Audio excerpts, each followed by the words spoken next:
بسم الله الرحمن الرحیم. د نن ورځې د درس موضوع ده د نوې ځوانۍ دورې تاریخچه. د انسان د تیر تاریخ مطالعه دا راښیي چې په پخوانیو ډیرو کلتورونو کې د ماشومتوب دورې پای او لویوالي عمر ته د داخلېدو به له ځانګړو مراسمو او تشریفاتو سره یو ځای و. د دغو ټولیزو کلتوري مراسمو د ترسره کولو طریقه به داسې وه چې د هغوی د ژوند لومړنیو اړتیاوو ته به یې ځواب وایه. داسې ښکارېده چې دغو کلتورونو کې به د نوې ځوانۍ پړاو دغه عمل په داسې ډول ترسره کېده چې تا به ویل د ودې د جوړښت یوه مهمه اړتیا، یعنې له ماشومتوب څخه لویوالي ته لیږد ترسره کوي. او همدارنګه میلر نیوټن په خپل کتاب کې په 15 مخ کې لیکي په لومړنیو کلتورونو کې کله به چې یوه نجلۍ لومړني میاشتني عادت ته ورسېده نو هغه به یې له کور او کلي څخه لرې بیوله او دغه ټوله دوره به یې په هماغه ځای کې د قبیلې له خلکو څخه لرې او یوازې پای ته رسوله. په همدغو ورځو کې به یې ځینې مراسم جوړول، زده کړې به یې ترلاسه کولې او د ماشومتوب د دورې په پای کې به یې یوه میله ورته جوړوله. تر ټولو مهمه دا چې په دغه دوره او مراسمو کې به هغوی ته د ښځینه کلتور اړوند رول او قواعد هم ورښودل. د بیلتون د دغه دورې په پای کې د یو ځانګړي جشن په جوړولو سره به یې هغه بیرته خپل کلي ته د یوې پوره ښځې په څېر راوسته.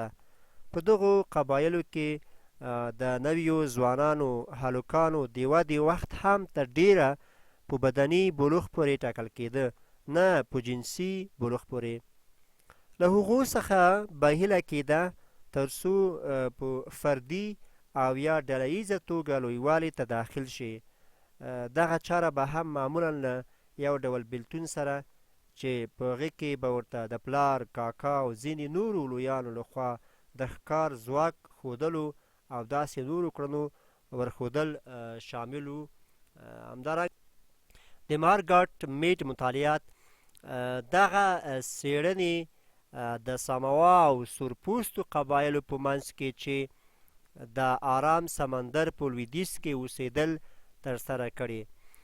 هغه د ارواپوهنې او خلکو پیژندنې د اصولو پر بنا چې هغه وخت مروج و په 1940 او 1950 لسیزو کې له بلوغ څخه وړاندې د نویو ځوانانو مختلفې کړنې پرتله کړې.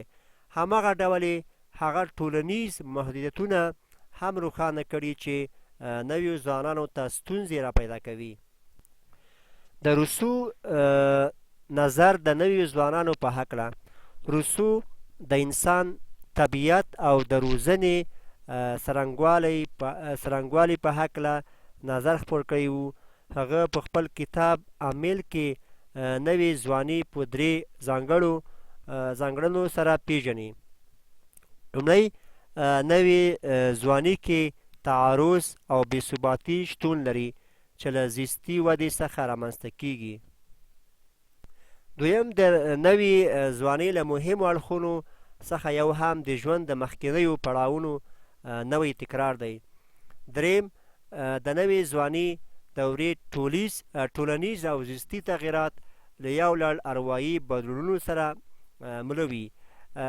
دغې دورې ته لیږد د ځان خبرتیا او منطقي تفکر باعث هم کېږي.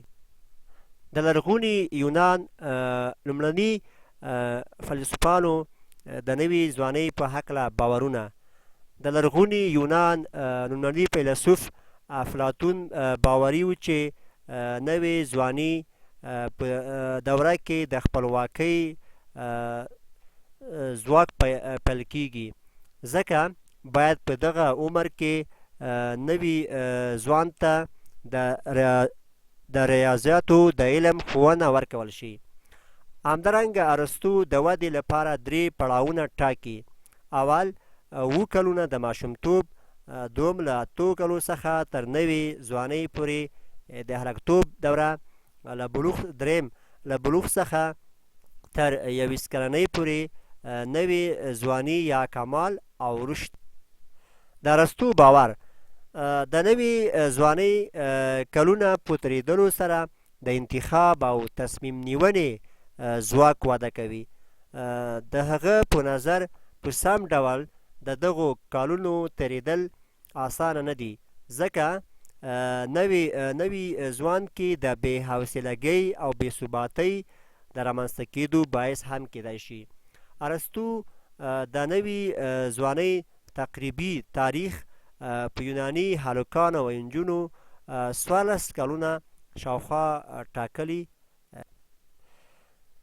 د 20مې پېړۍ تر لومړیو پورې د ارواپوهنې علم د نوې ځوانۍ کالونو تقریبا 12 تر 18 ته ځانګړې پاملرنه نه درلوده او د نوې ځوانۍ ارواپوهنه د ماشوم ارواپوهنې یوه برخه ګڼل کېده، خو کله کله به ارواپوهانو دا خپله دنده ګڼله تر څو د خپل کتاب یوه برخه د نوې ځوانۍ ارواپوهنې ته وقف کړي.